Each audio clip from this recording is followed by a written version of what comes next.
Mercy triumphs over judgment. James 2:13. The word of God says, "For judgment is without mercy to the one who has shown no mercy."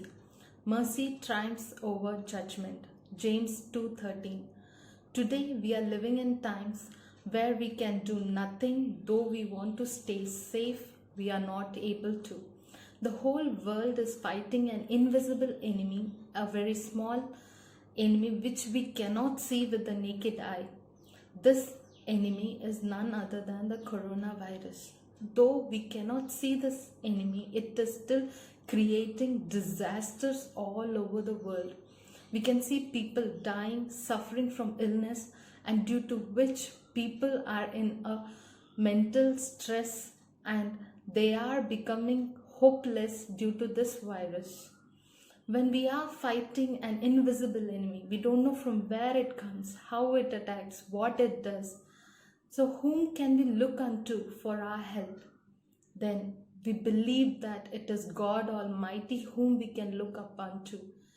If we can plead the mercies of the Lord, the God can save us and protect our families from this deadly virus corona. Only God Almighty can save us and protect our families, because we cannot do anything regarding it, because we cannot see the enemy. Today I would like to share 3 things with you all of how we can plead for this mercy. The word of God clearly says that mercy will be shown to those people who show mercy. It is how we treat others that God will treat us. So in this pandemic situation, let us all be merciful to others. Let us show our concern in whatever way we can do. In this pandemic situation, we are not only losing hope, but we are also losing humanity in us. We are rather hesitant to help people because we first think about ourselves. But do not forget that whatever scales we measure others, so also the God Almighty will measure us with the same scales. So if we show mercy to others, then God Almighty will surely show His mercy on us. He will be merciful towards us and protect us. The word of God says clearly in Psalm 103:8, "The Lord is merciful and gracious, slow to anger and abounding in mercy." And again in Psalm 103:11 it says, "For as the heavens are high above the earth, so great is His mercy toward those who fear Him." Again in Proverbs 16:6 it says, "In mercy and truth atonement is provided for iniquity, and by the fear of the Lord one departs from evil." So the God Almighty is merciful. He is gracious towards us, towards those who fear Him. And He is willing to show mercy to those people who show mercy to others. The second thing that I would like to share with you all is how we come into His presence. Many times we do something which are actually wrong. We try to hide or go away from seeking the face of the Lord. We keep on running away from the presence of the Almighty. We tend to hide, we tend to blame, or we tend to defend ourselves saying that it's all right, everyone does it. Sometimes even we try to blame others for our mistakes. But do we realize that by doing so, we are actually moving away from God? We are running away from His presence, which is very much dangerous to us. But rather, that is not the will of God, that when you do something wrong, that you hide or you run away from His presence.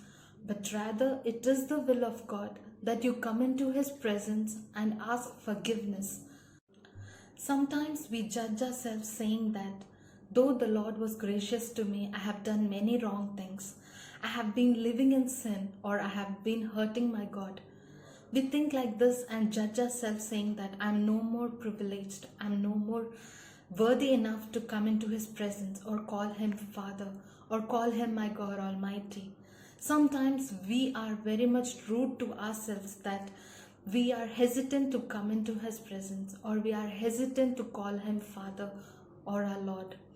So this is actually wrong, because it is not the will of God that when you do a mistake that you run away from His presence or you run away from His love and you hide yourself under circumstances.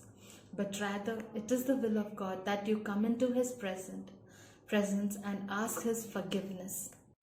The Word of God says in 1 Corinthians 4:5, it says, "Therefore, judge nothing before the time until the Lord comes, who will both bring to light the hidden things of darkness and reveal the counsels of the hearts."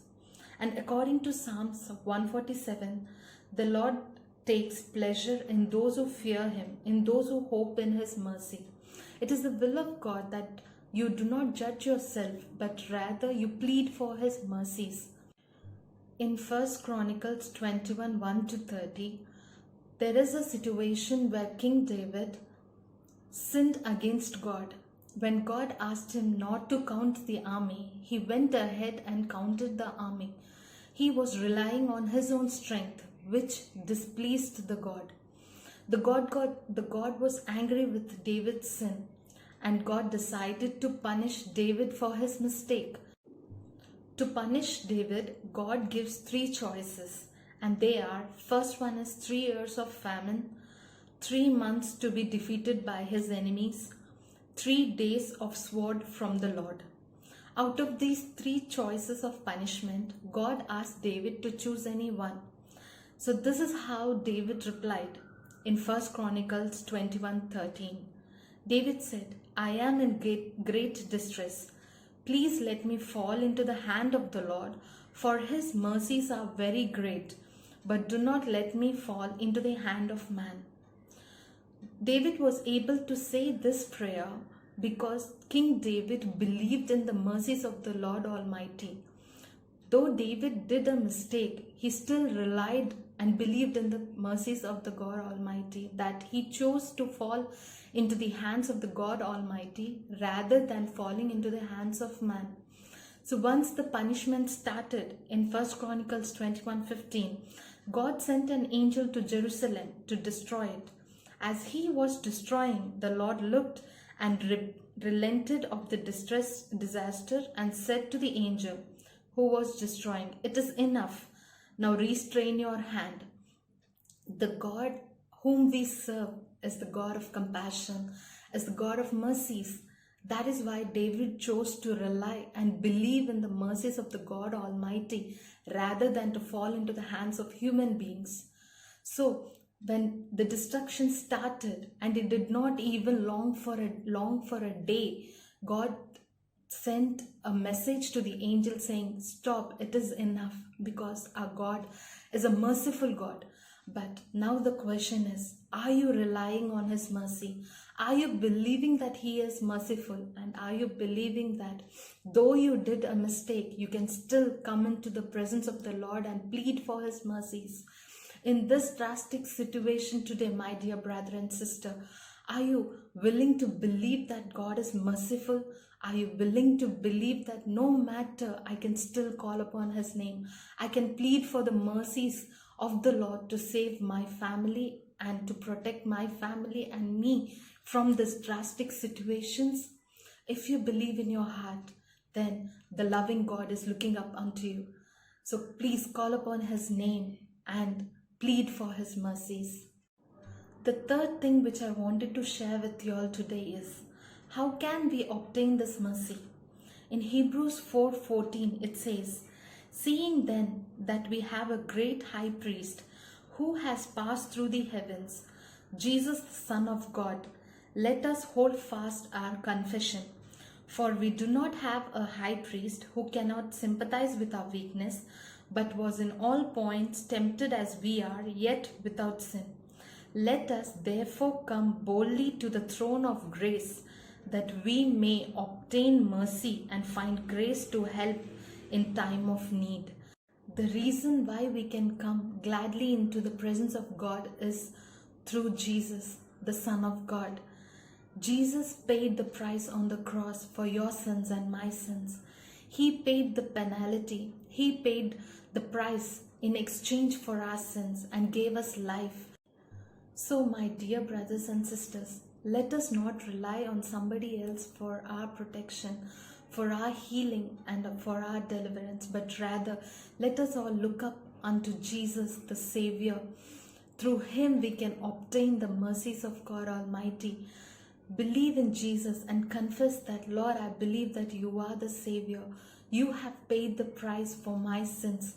Hence, I can boldly come into the presence and plead for the mercies, because the Word of God says that His mercies are new every morning, and He has loved us with everlasting love. So God will surely protect us and our families when we truly, from the bottom of our heart, cry for His mercies. Let us pray. Hallelujah. Praise you, Jesus. Praise you, Lord. I believe that you alone are the Son of God. I believe that you are my Redeemer, O Lord. I believe that you are my healer, O Lord. I believe that you are the Savior sent from heaven for me, O Lord. Jesus, I believe that you have died for my sins, O Lord. You died on the cross for me, O Lord. Lord Jesus, please, O Lord, help me, O Lord. Help me to seek you with all my heart, O Lord. Lord, help me to be merciful to others, O Lord. Help me to rely on your mercies, O Lord. Help me to believe in your mercies completely, O Lord. Lord, I thank you, Jesus, for protecting us till now, O Lord. Lord, I put into your hands my family, O Lord. I put into your hands myself, O Lord. Please lead me and guide me, O Lord. Help me to stay strong in this pandemic situation, oh Lord. Help me to believe in you with all my heart. Lord, please, oh Lord, let not anything, Lord, shatter my belief, oh Lord. Please help us, oh Lord. Hold our right hand and lead us and guide us. I ask all these things in the mighty name of Jesus. Amen.